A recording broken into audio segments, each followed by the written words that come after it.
প্রাকৃতিক সৌন্দর্যের শানিত রূপ নিয়ে দাঁড়িয়ে আছে বিশ্বের দীর্ঘতম সমুদ্র সৈকত কক্সবাজার। ১২০ কিলোমিটারের সমুদ্র সৈকত ঘিরে প্রাচীন ঐতিহ্য এবং দর্শনীয় স্থানের কারণে প্রতি বছর কক্সবাজারে ছুটে আসেন বিপুল সংখ্যক পর্যটক। আর শুধু সমুদ্র সৈকত নয়, পাশাপাশি রয়েছে বেশ কয়েকটি দর্শনীয় স্থান। দিগন্ত জোড়া বিস্তীর্ণ বালুকা বেলা, মেঘ কালো সারি সারি ঝাউবন, সৈকতের বুকে আছড়ে পড়া ছোট বড় এক একটি ঢেউ, নৌকা ও ট্রলার নিয়ে জেলেদের কর্মচাঞ্চল্য। ভোরের আকাশে পূর্ব পাহাড়ের পেছন থেকে কাঁসার থালার মতো বেরিয়ে আসা সূর্য, আবার সন্ধ্যায় সূর্যাস্তের মায়াবী রূপ, এই সমস্ত সৌন্দর্যের আয়োজন নিয়েই দেশের দক্ষিণ পূর্ব উপকূলে রচিত হয়েছে বিশ্বের দীর্ঘতম অবিচ্ছিন্ন সমুদ্র সৈকত কক্সবাজার। দেশের ভিতরে কোথাও ভ্রমণের পরিকল্পনা করলে দেখা যায় প্রথমে অবশ্যই কক্সবাজারের নাম এসে যায়। কেবলমাত্র দেশীয় পর্যটকই নয়, বিদেশ থেকেও প্রতি বছর হাজার হাজার পর্যটক এই সমুদ্র সৈকতে ঘুরতে আসে। তো চলুন জেনে নেই কক্সবাজারের সংক্ষিপ্ত ইতিহাস। নবম শতাব্দীর গোড়ার দিক থেকে ১৬১৬ সালে মুঘল অধিগ্রহণের আগে পর্যন্ত কক্সবাজার সহ চট্টগ্রামের একটি বড় অংশ আরাকান রাজ্যের অন্তর্ভুক্ত ছিল।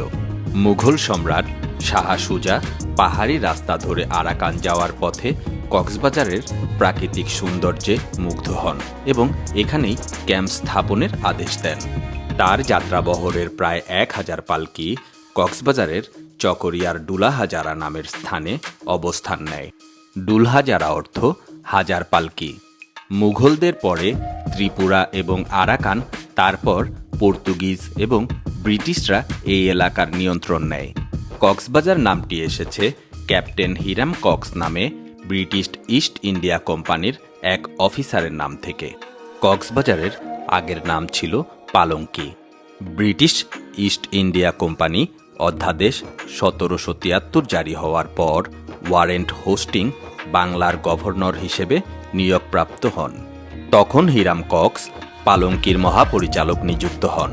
ক্যাপ্টেন কক্স আরাকান শরণার্থী এবং স্থানীয় রাখাইনদের মধ্যে বিদ্যমান হাজার বছরের পুরনো সংঘাত নিরসনের চেষ্টা করেন এবং শরণার্থীদের পুনর্বাসনে গুরুত্বপূর্ণ অগ্রগতি সাধন করেন, কিন্তু কাজ পুরোপুরি শেষ করার আগেই মারা যান ১৭৯৯ সালে।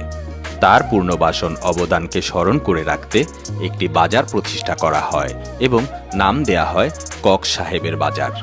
কক্সবাজার থানা প্রতিষ্ঠিত হয় ১৮৫৪ সালে এবং পৌরসভা গঠিত হয় ১৮৬৯ সালে।